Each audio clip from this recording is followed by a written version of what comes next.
This is Goobarberty. Welcome to the Diablo 3 Challenge Rift 8 tutorial and guide. This week we have the Demon Hunter, decked out with the full 6-piece item bonus for Unhallowed Essence. This build focuses on maintaining the Vengeance buff while spamming Multishot and using Vault to travel quickly through each dungeon. The 4-piece item bonus for Unhallowed Essence includes a defensive and offensive boost of 60% whenever there are no enemies within 10 yards of the Demon Hunter. This diagram here shows a representation of 10 yards in the game. The 6-piece item bonus for Unhallowed Essence grants us 40% extra damage for every point of discipline that we have. This build has our Demon Hunter with 95 discipline, which equates to 3,800% extra damage, specifically for Multishot and Vengeance. Multishot is our primary damage dealing ability, even though it is a resource spender, not a generator. The main hand and offhand legendaries in this build buff Multishot, granting a 50% attack speed and 82% damage boost. Additionally, we have the Stone of Jordan, our ring, which grants us 26% additional damage against elites. All other items either have no powers or do not apply to this build. The bracers here grant a damage buff for stunned enemies, but no abilities in this build cause any sort of crowd control effect, making this power useless. For our Kanai Cube powers, we have Dawn in the weapon slot, granting us an incredible 65% cooldown reduction for our Vengeance buff. This, along with our other cooldown reductions, means that our Vengeance is available immediately after it wears off. Cinder Coat is in the armor slot, granting us 30% resource reduction for our fire abilities. Our main attack is Multishot, which is fire. This makes Multishot very spammable. Finally, we have the Obsidian Ring of the Zodiac in the jewelry slot. This grants us cooldown reduction when casting a resource spending ability, in this case, Multishot. For our legendary gems, we have a low-level Bane of the Stricken at level 7, granting us 0.87% increased damage against the same target. Bane of the Trapped is also low, but irrelevant for this build as we have no crowd controlling abilities to activate the damage buff. And we have a rank 38 Bane of the Powerful, granting a defensive and offensive buff against elites for 15%, along with a persistent buff of 20% for 68 seconds after killing an elite. For the passives, we have Archery, granting us 8% extra damage for equipping a bow. Tactical Advantage, granting us 60% movement speed for 2 seconds after using Vault. Ballistics, buffing rocket damage, while granting extra rockets while attacking. Our Multishot is using the Arsenal rune, which also shoots rockets while attacking. And Ambush, which deals 40% extra damage to enemies above 75%. The combat pattern is as follows. You must stay buffed at all times with Vengeance. This will be obvious as the Demon Hunter will be glowing red as the physical embodiment of Vengeance. With cooldown reduction, Vengeance will be ready to recast once it wears off.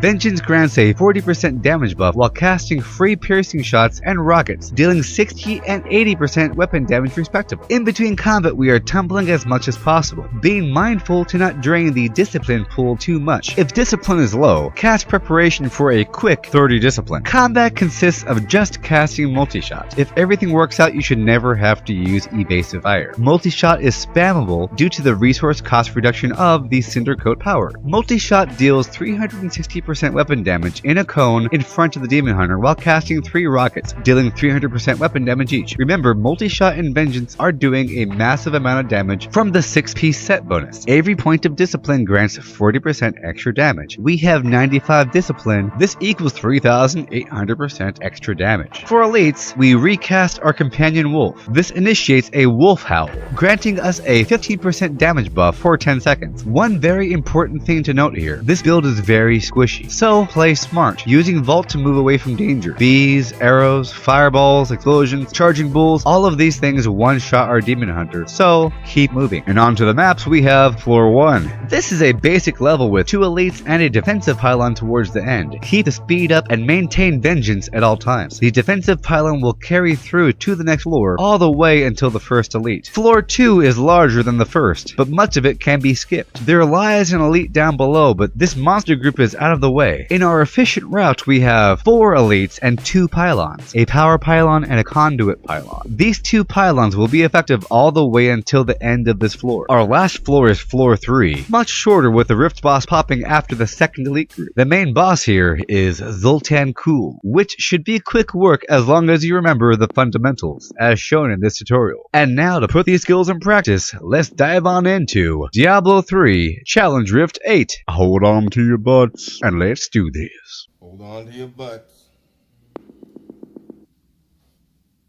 Here we are. Here we are with the Demon Hunter. Looking all cool. So, the main point about this build is making sure that our Vengeance is up the whole time. It looks just like this. It's really obvious. As you see, it lasts for 20 seconds. And if you do it right, the second that this is over, you'll be able to recast it as long as you keep using your abilities to reset the cooldown. Because of the Obsidian Ring of the Zodiac, you reduce your cooldown whenever you use a resource spending attack. On top of that, we have Vault. So you use it for a while. You can use it like pretty much forever. Now you see this big old pile of discipline here, you know. To refresh that discipline, you either use your primary attack, which is this slow thing, or you hit number 1 there, your preparation, which gives you 30 discipline. But you shouldn't be really teleporting this much. Because of our passive here, because of our passive tactical advantage, we get a 60% movement speed buff for 2 seconds whenever we cast Vault. So you should like cast it, run, shoot, cast it, run, shoot. You know what I mean? Use it wisely. Now we got our companion wolf here. Listen. It howled there. That gives us a 15% damage buff for 10 seconds whenever I cast that. So I want to recast a companion whenever there's an elite group. So that's about it. And of course I showed you that the multi-shot is our primary attack. And we'll be firing with Vengeance on. So whenever we fire, we get extra rockets. And whenever we vault, we throw out some piercing shots. And it's pretty effective. Lots of damage. It's basically how it goes. Lots of damage, lots of movement. Casting that Vengeance. See, it just ended and I recasted it. So it's kind of like having a permanent Archon. So here we go, diving on into the fray. Beep! Alright, once I enter, the first thing I do is I cast Vengeance. Make sure I cast Companion for that 15% damage boost, and I maintain those 10 yards for that 60% defensive and offensive boost.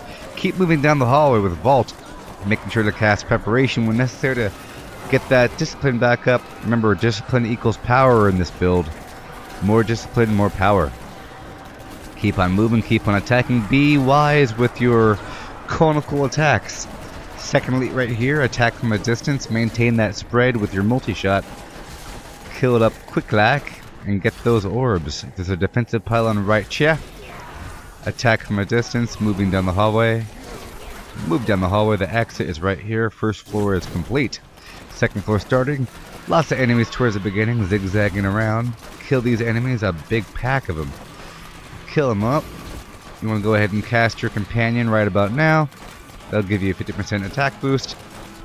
Go ahead and kill these elites here and get those orbs real quick. And move down the hallway.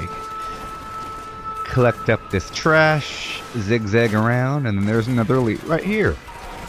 Kill this elite group real quick and collect those orbs. Outside this door there's a lot of enemies. Clean those up, zig, zig, zig, zig, zig, and zag.